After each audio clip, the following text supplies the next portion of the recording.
na kumtakia rehema na ziada zimwendee kiongozi naye si mwingine ni Bwana Mtume Muhammad sallallahu alaihi wasallam. Lakini awali ya kwanza kabisa niwahusie pamoja na kuhusia nafsi yangu kuelekea katika swala zima la kumcha Allah tabaraka wa taala, kwani kumcha Allah tabaraka wa taala ndiko kwenye kufaulu kwa mwanadamu hapa ulimwenguni mpaka barzakh. Kaulu subhanahu wa ta'ala, inna lilmuttaqina mafaza, hakika wamefaulu wote ambao wanamcha Allah tabaraka wa taala.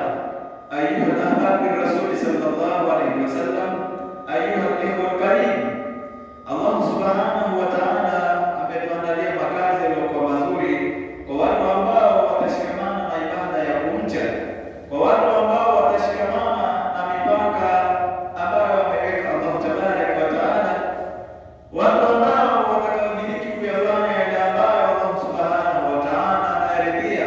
Basi Allah subhanahu wa taala amewaandalia watu hawa makazi yaliyokuwa mazuri, kama alivyoahidi kwamba wamefaulu wote ambao wenye kumcha Allah tabaraka wa taala.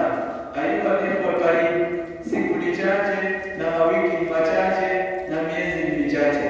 Hatujui kana kwamba wewe na mimi tumebakiza siku ngapi, tumebakiza mawiki mangapi, tumebakiza miezi mangapi, tumebakiza miaka mangapi.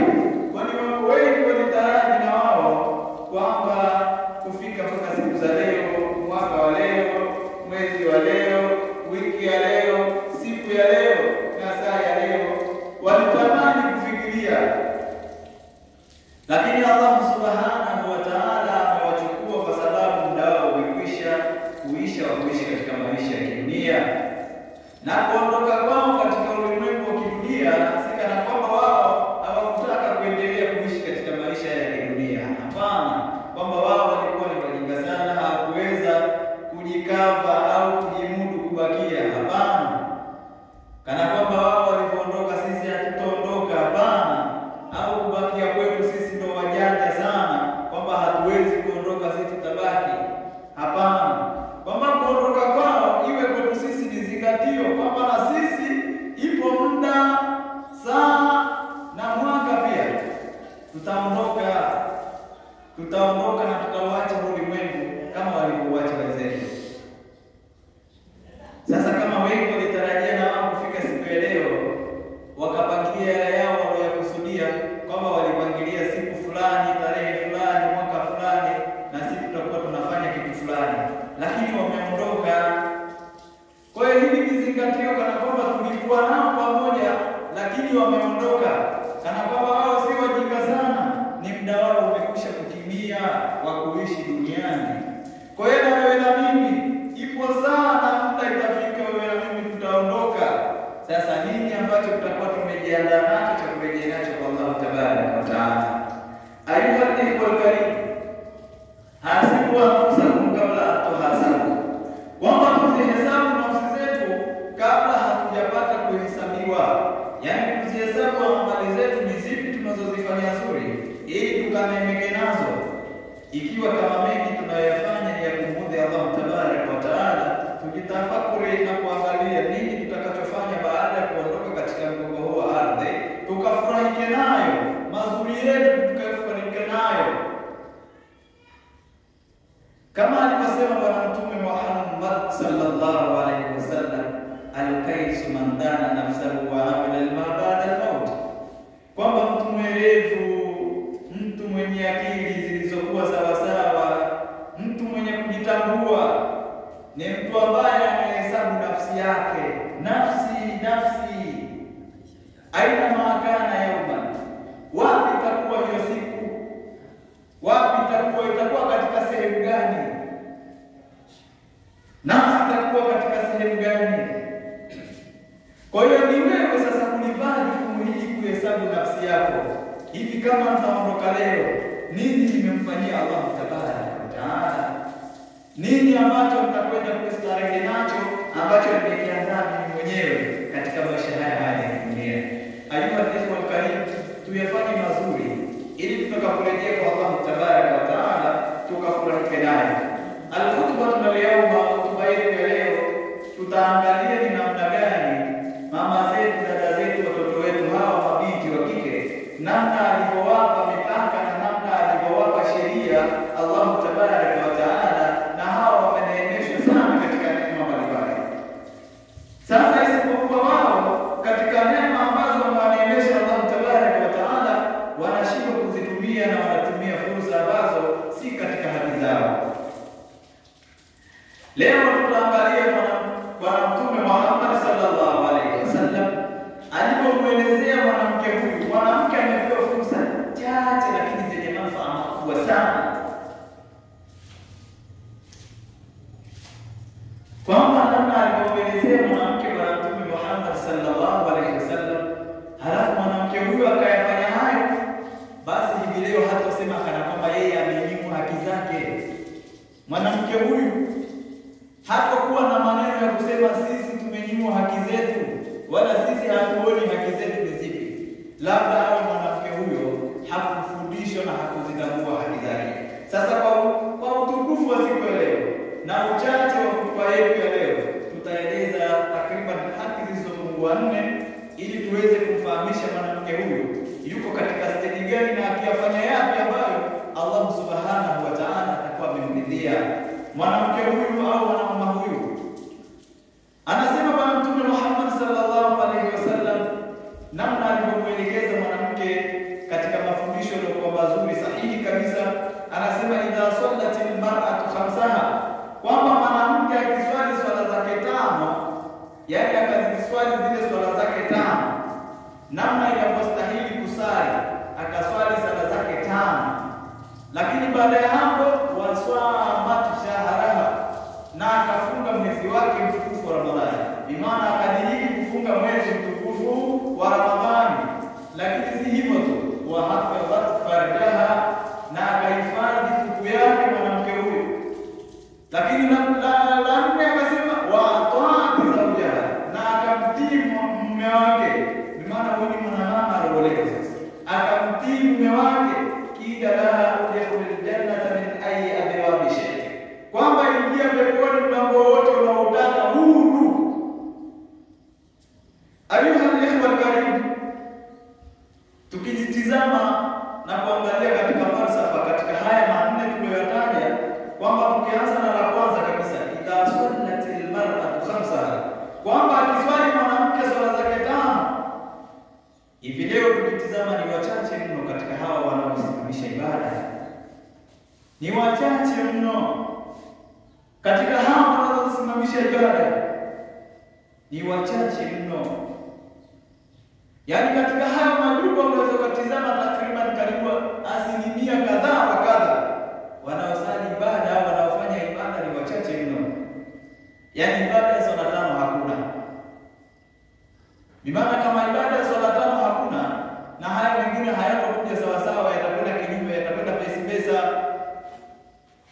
Bimaana kama kutakuwa na mhimili mwanamke huyu akaswali swala ya asubuhi, akaacha kitanda chake akaamka kuswali kutekeleza wajibu, akaacha kitanda chake akaamka na kufanya ibada, na baada ya hapo inapokwisha kuingia dhuhuri, mwanamke huyu mwanamama huyu akaacha kazi zake na akaingia ndani mwake na kupata udhu wake na kufanya ibada ya swala ya dhuhuri. Lakini mwanamama huyu kufika muda wa swala alasiri akaacha mambo yake na akafanya ibada ya salatul asri, na inapofika magharibi mwanamama huyu akaacha mambo yake yote na akaelekea kwa Allah tabaraka wa taala akakusanya sala yake ya magharibi.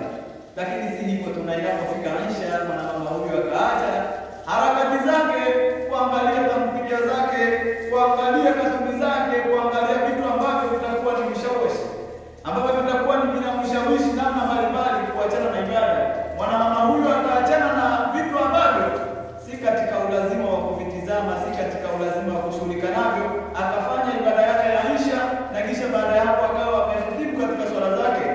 Sasa Bwana Mtume Muhammad sallallahu alaihi wasallam anaeleza nguzo ya kwanza, mwanamama huyu atakayetizama nguzo hii na akaifanya kama alivyoamrisha Allah tabaraka wa taala, akasimama nayo kidete, imani kwa kutengeneza nguzo ya kwanza.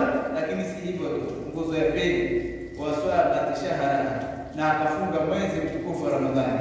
Mwanamama huyu akafunga mwezi wake mtukufu wa Ramadhani na akaumaliza wote, na kama kulikuwa na madeni ya kulipa mwanamama huyu akayalipa baada ya kumalizika Ramadhani, akalipa madeni yake ndani ya Ramadhani.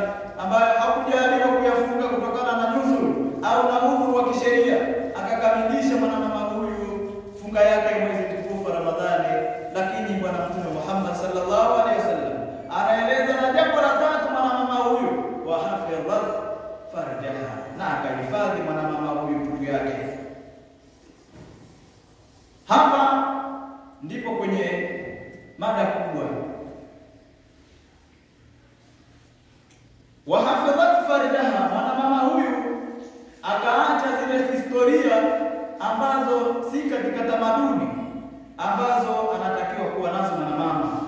Bimaana mwanamama huyu asitoke ndani ya nyumba yake kwenda kufanya uchafu ambao ni uchafu wa zinaa. Bimaana akahifadhi tupu yake.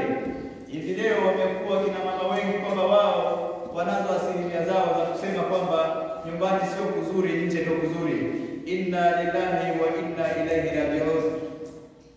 Kwamba yuko radhi kutoka na mtoto wa rika lake ili hali wafanye uchafu ambao ni wa kumuudhi Allah tabaraka wa taala, kwa kuzingatia eti kigezo ndani ya kuwa sawa, nje ndio kuwa vizuri, kwa kigezo cha kusingizia kwamba ndani hakuna unga, nje unapatikana unga, kwa kigezo cha kusema kwamba ndani hapapatikani baibui, nje kunapatikana baibui, kwa kigezo cha kusema kwamba sifiki pale ninapofika, ila nikiwa nje ninafikishwa ninapotaka. Huu ni msiba mkubwa. Inna lillahi wa inna ilaihi raji'un. Ittaqullaha ya nisa, mwogopeni Allah tabaraka wa taala. Fa inna adhabahu shadid, hakika adhabu zake ni kubwa sana na ni zenye kutia maumivu yaliyokuwa makubwa sana. Mwogopeni Allah tabaraka wa taala. Lakini si hivyo tu, Bwana Mtume Muhammad sallallahu alaihi wasallam anatabia kwamba wa ataati zawjaha, na mwanamke huyo akamtii mume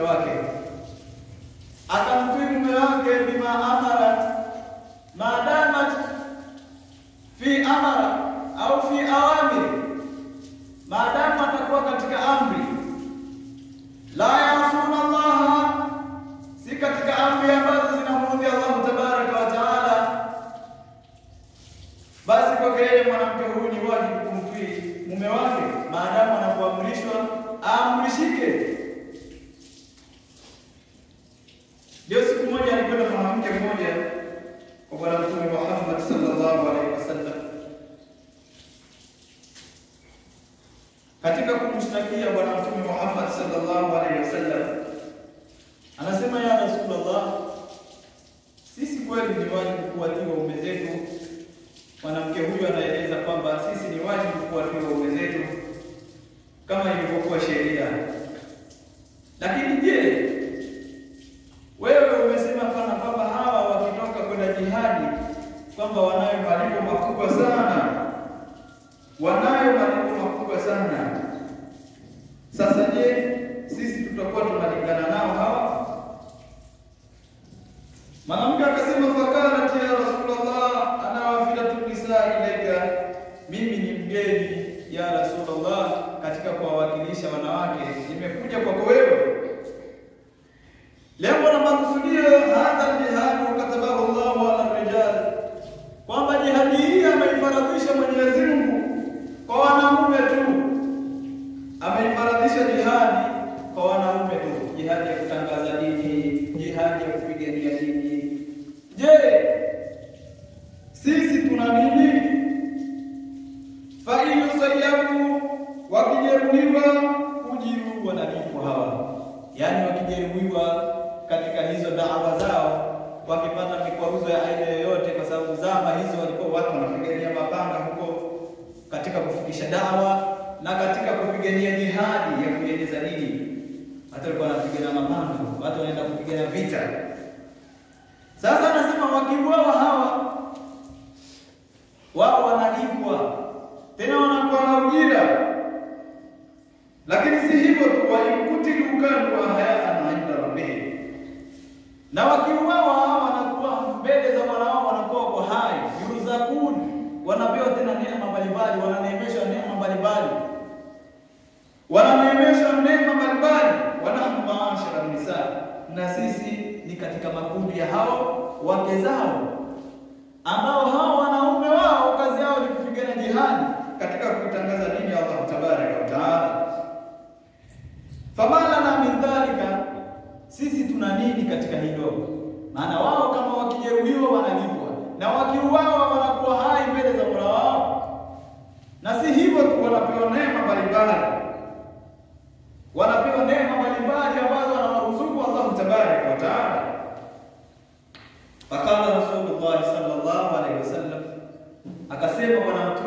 Muhammad sallallahu alaihi wasallam katika kumjibu yule mwanamama anamwambia mfikishie balakiti min nisai, mwanamke yeyote utakayekutana naye, hata zauji, kwamba kumtii mume, imana zile amri zake atakapozitekeleza za kumtii mume wake,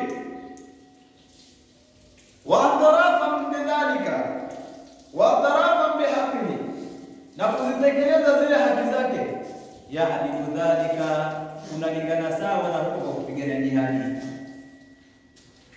unalingana sawa na huko kwa kupigana jihadi. Wa qalilu minkunna, ni wachache mno miongoni mwenu wayafalu, wanayefanya hayo.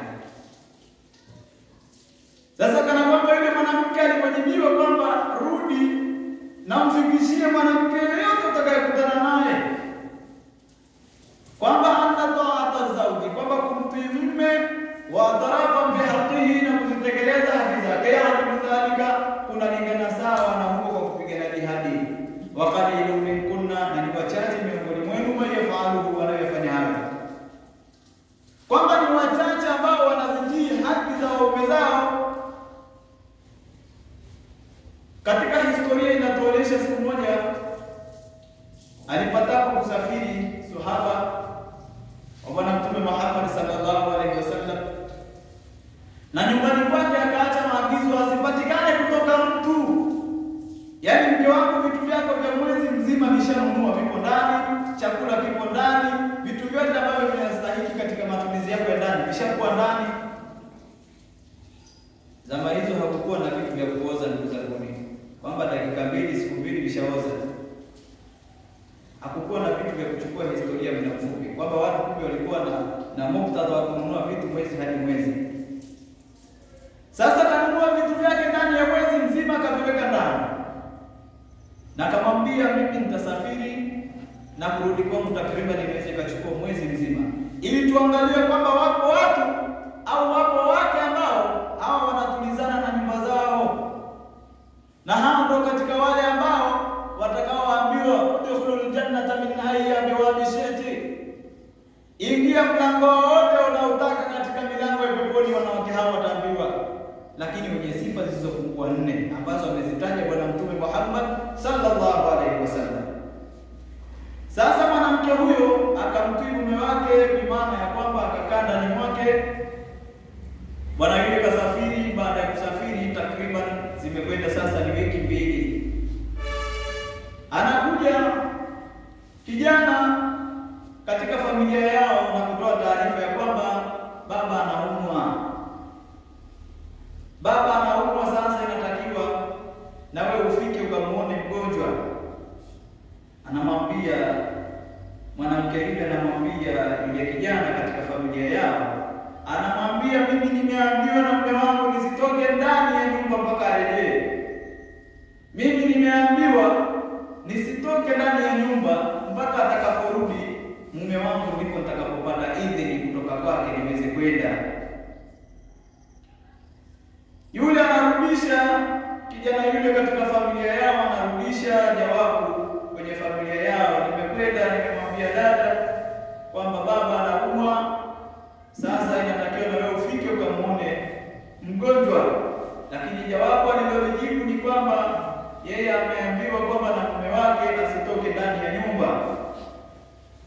Na baada ya hapo yule binti akatuma salamu zake kwa Bwana Mtume Muhammad sallallahu alaihi wasallam, kuonesha kwamba alipozipeleka zile taarifa, ya Rasulullah, mimi mume wangu amesafiri, lakini ameniambia nisitoke, lakini ili nitoke nitafanyaje ili niende kumuona mama, na hali ya kuwa mimi nimeambiwa nisitoke, na mume wangu ameniambia takriban zaidi ya mwezi ndio ataweza kurejea. Lakini vile ndio taarifa za ghafla kwamba mzee hali yake si nzuri, anaumwa, na nimetumiwa taarifa kwamba niende nikamuone. Sasa nifanye nini? Anamwambia shikamana na amri ya mume wako alikwambia kwamba mtii mume wako, maadamu amekwambia usitoke ndani ya nyumba, basi usitoke mpaka atakaporejea.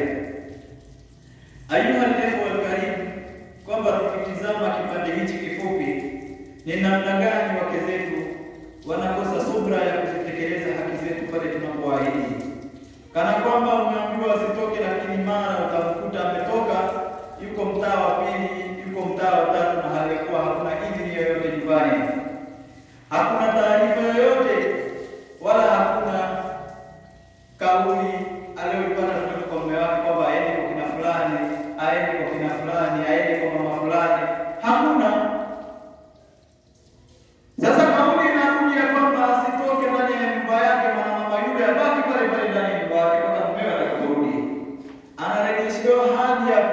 kutoka kijana katika familia yao, anarudisha kauli ya pili, anasema mgonjwa amezidiwa na hali yake, yuko mahututi kabisa. Kwa hiyo yuko katika hali ngumu sana. Bora zamani alikuwa akiumwa, lakini kwa sasa yuko katika hali mahututi sana. Anamwambia kauli yangu ni ile ile tu, mimi nimeambiwa nisitoke na mume wangu mpaka atakaporudi. Kijana yule anarudisha taarifa kwenye familia, hivyo hivyo anaenda kuelezea mfano kama alivyosema dada yake, lakini anatuma tena salamu za pili kwenda kwa Bwana Mtume Muhammad sallallahu alaihi wasallam, ili yote na yote ni kutaka usuluhu wa kuangalia sheria na mtaka mwana huyo afanye nini. Anarudisha kauli Bwana Mtume Muhammad sallallahu alaihi wasallam, shikamana na amri ya mume wako alokuambia, baki nyumbani mpaka atakaporudi. Analetewa taarifa ya tatu sasa kutoka kijana katika familia yao, anarudisha taarifa ya kusema sasa baba anatoka katika ulimwengu, baba amefariki, baba ameshafariki. Kwa hiyo je, dada hautaweza hata kwenda kuzika, hautaweza kwenda hata kuchungulia msiba wa baba? Anamwambia dada yake, anatoa majibu kumjibu yule kijana katika familia yao, anamjibu kwa kumwambia, mimi nimeambiwa na mume wangu nisitoke katika ndani ya nyumba yake, kwa hiyo itabidi nitekeleze amri yake, nisitoke, nimeambiwa nisitoke. Na anapeleka salamu za tatu kupeleka kwa Bwana Mtume Muhammad sallallahu alaihi wasallam, ya Rasulullah, mimi baba yangu ameshafariki, lakini kauli yangu mume wake aliposema, kauli yake mume wangu aliposema ni kwamba nisitoke ndani ya nyumba. Akamwambia, shikamana na kauli ya mume wako kwamba usitoke ndani ya nyumba mpaka atakaporejea. Na baada ya kuzikwa baba yake, na akazikwa, na baada ya maziko takriban zaidi ya siku 2 mbele au 3 mbele, anarudi mume kutoka safari. Anamwambia historia namna ilivyokwenda na namna mwanamke yule alivyokuwa akiuliza maswali, kauli ilorudi baada ya kufanyika maziko hayo, kauli ilorudi kutoka kwa Bwana Mtume Muhammad sallallahu alaihi wasallam ni kuonesha ya kwamba baba yule alisamehewa madhambi yake kutokana na mwanae kuzitii zile amri za mume wake. Ayuha al karim, wake zetu hivi sasa tukiangalia baada asafi shadidi kwamba wao wako tayari kutoka kwa namna yoyote, wako tayari kutembea kwa namna wanataka wao, wako tayari kufanya yale ambayo wanayatamani wao, bila kuchunga mipaka yako, bila kuchunga nini mume wake anataka, nini mume wake anataka. Sasa kama baba huyu alisamehewa, kwamba madhambi yake alisamehewa kwa sheria au kwa namna inavyoonekana hali ya mtoto wake, namna alipomfunza, alimlea katika maadili yaliyokuwa mazuri, lakini si hivyo tu, na mwanamke huyu alitii amri za mume wake. Baada ya kuzitii amri za mume wake, ikapatikana islahi na faida ya kwamba baba yake amesamehewa madhambi yake kutokana na yeye amemtii mume wake katika ile amri zake, amezitekeleza. Ayuha al karim, sisi hatuwazi na wala hatupewi taarifa, na hata kama itakuja taarifa, basi hiyo itatoka ni taarifa, sio ruhusa. Anaweza akaja mwanamama vizuri tu na akasema, bana, mimi nina safari kesho. Una safari? Nakwenda wapi? Naenda kusalimia. Sawa, ni taarifa hiyo ametoa. Hajatumia neno kuomba. Ni taarifa wake zetu wanatoa. Sio kuomba ruhusa. Wake zetu wanatoa taarifa. Kwa kesho naenda sehemu fulani. Sio ruhusa, hii ni taarifa umetoa kwamba utaenda, lakini unaomba ruhusa.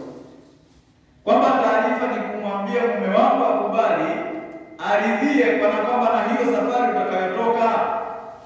Lakini kama hakuridhia, unatokaje kwa taarifa uliyoitoa? Wake zetu wengi wanatoka kwa taarifa tu, kwamba naenda sehemu fulani.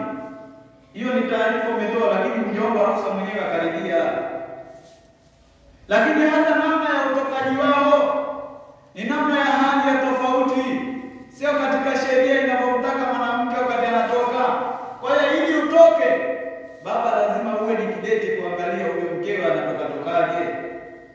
anatokaje?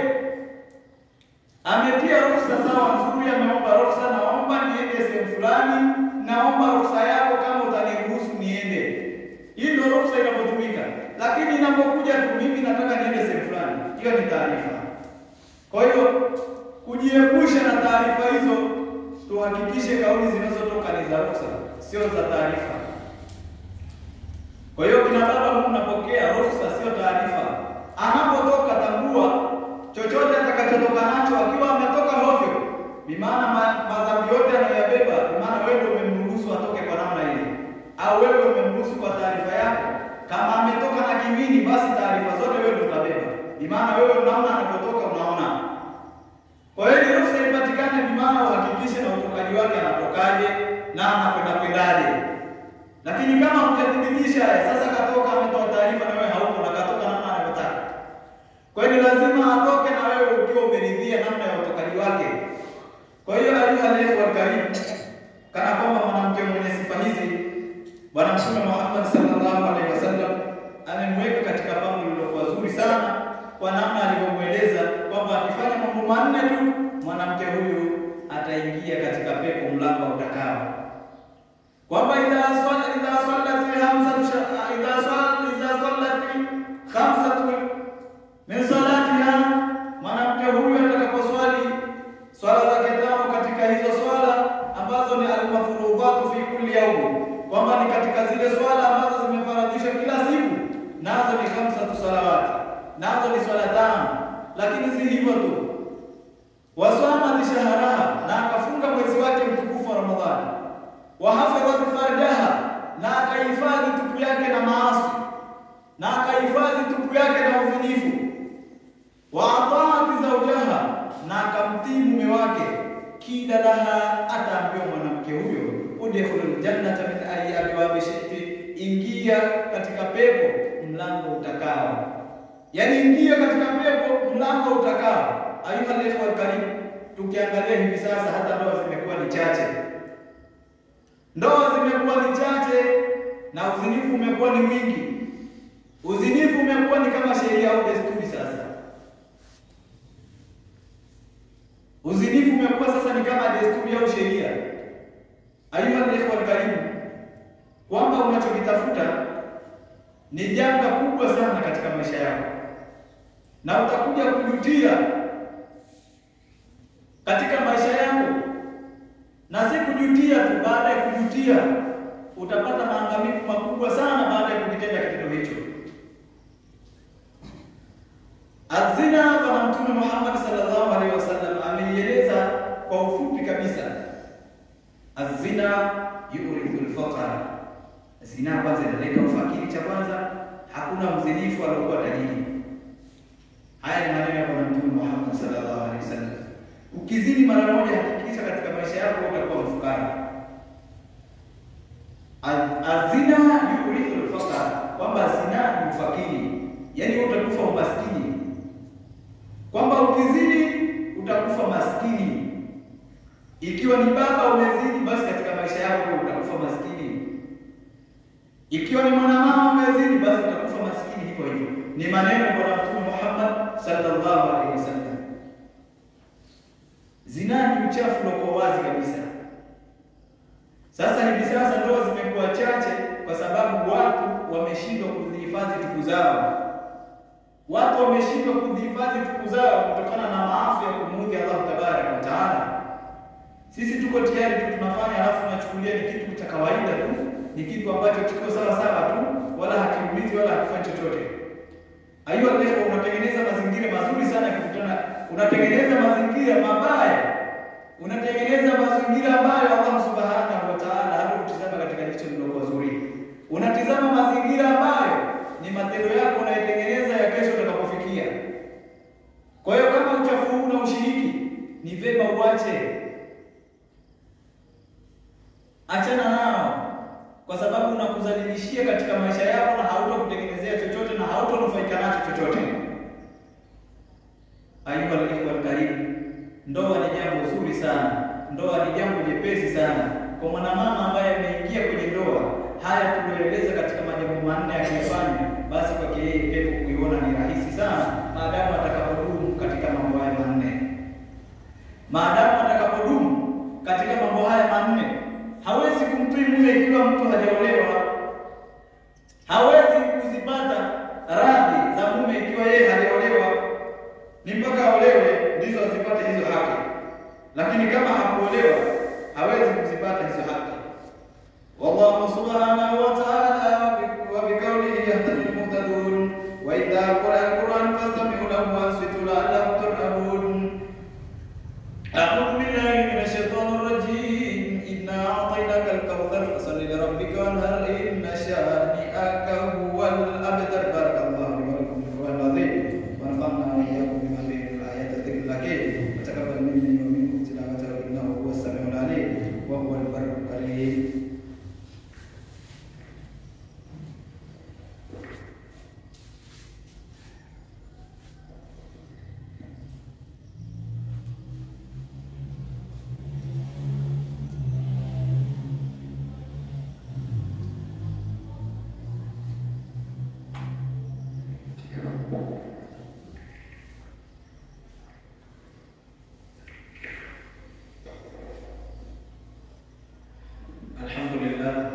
Alhamdulillah rabbil alamin.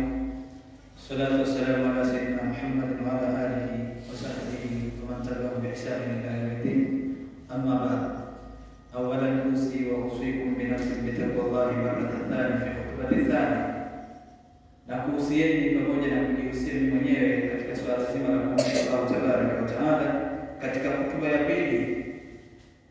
Ama tumetizama muendelezo wa hotuba ya kwanza na tutaendeleza pia katika hotuba ya pili, kana kwamba wakina mama ambao watakaodiriki kuyafanya haya, na sisi akina baba tukawasimamia akina mama katika haki zao na kuwaelimisha katika haki zao, basi akina mama hawa watafaulu. Lakini hawawezi kuwa akina mama bora hali ya kuwa hawakujua nini haki zao na ni nini sheria zao zinataka wafanye. Hawawezi wakawa bora kama sisi hatukuwafundisha. Hawawezi wakawa vizuri bila sisi kuwapa utaratibu, kwamba utaratibu anaotaka Allah ni huu na utaratibu ambao anaotaka Bwana Mtume Muhammad sallallahu alaihi wasallam ni huu. Kwa hiyo na mimi ninataka kufuata utaratibu namna anavyotaka Allah na namna anavyopenda Bwana Mtume Muhammad sallallahu alaihi wasallam. Ikiwa sisi tutawaamrisha katika kumtii Allah subhanahu wa ta'ala, basi sisi tutakuwa tumeepukana na dhima na kukutana na Allah tabaraka wa taala tukiwa hali ya kuwa sisi tumekasirikiwa, kwa sababu sisi akina baba ndio viongozi, na tukiwa viongozi ni maana tunazo haki za kuwasimamia watoto wetu wa kike, lakini pia na wake zetu, ili kuwafundisha na kuwapa haki zao, ili kesho na kesho kutwa hawa wasije wakatushtakia kwa Allah tabaraka wa taala. Ikiwa tukiwatengeneza, hatutaona mabinti wanaotembea barabarani, watoto wetu wanatembea barabarani wakiwa katika hali ambayo ni utupu. Tukiwatengeneza mabinti zetu, hatutaona wakiwa barabarani wanatembea vichwa wazi. Lakini tukiwatengeneza na kueleza nini anataka Allah tabaraka wa taala, hatutaona wakiwa wanatembea katika hali ya unyuchi wake zetu. Bwana Mtume Muhammad sallallahu alaihi wasallam anamueleza hata mwanamke ambaye ametembea tu katika hali ya manukato. Anasema kala Rasulullah sallallahu alaihi wasallam, idha sta'tarat al-mar'atu, akijitia manukato mwanamke, famarrat ala al-qaumi, na akapita kwa watu, liyajidu rihaha, ili waipate ile harufu yake, mwanamke huyo fahuwa zaniyatun, mwanamke huyo ni mwenye kuzini. Ayuha al-ikhwa al-karim, kana kwamba hata haya manukato, kama ni binti au ni mama aliolewa, basi lazima ajitie ili mumewe anaporudi akutane na yale manukato, ni kwa ajili ya mume wake, ajirembe, ajipodoe kwa ajili ya mume wake, sio ajirembe ili atoke watu wakutizame. Asijirembe akatoka nje ili watu wapate kukutizama. Asijitie manukato ili akipita kwa watu wasituke. Kwa hiyo idha sta'taratil mar'atu, akijitia manukato mwanamke huyo, famarrat ala al-qaumi, na akapita kwa wanaume hao, lengo la makusudio yake kupita pale, liyajiduri ili waipate nini? Harufu yake, bimaana harufu ya yale manukato alolitia. Basi mwanamke huyo fahuwa zaniyatun, mwanamke huyo ni mwenye kuzini. Ayuha ikhwa alkarim, sisi ndio viongozi, tuongoze familia zetu na tumuombe Allah subhanahu wa ta'ala kwenye uongozi wetu, kwani kwenye malezi kunako kazi kubwa sana katika kutengeneza haya yote. Ni kumwomba msaada Mwenyezi Mungu aweze kutusaidia katika haya malezi ya kuwalea na waweze kurejea namna anavyotaka Allah tabaraka wa taala. Inna Allah wa malaikatahu yusalluna 'alan nabi ya ayyuhalladhina amanu sallu 'alayhi wa sallimu taslima. Inna Allah wa malaikatahu yusalluna 'alan nabi ya ayyuhalladhina amanu sallu 'alayhi wa sallimu taslima. Allahumma man khalifat nabiyika la tasrik sayyidina Abi Bakr as-Siddiq wa Allahumma al-imam al-awwal sayyidina Umar bin al-Khattab wa Allahumma adiyan di nurayn wal-burhan sayyidina Uthman bin Affan wa Allahumma ali bi layth bani Khalid sayyidina Ali bin Abi Talib wa Allahumma an sahabat kullihim ajma'in. Allahumma ighfir lil mu'minat wal muslimin wal muslimat al-ahya'i minhum wal amwat. Allahumma arina al-haqqa haqqan warzuqna ittiba'ahu wa arina al-batila batilan warzuqna ijtinabah.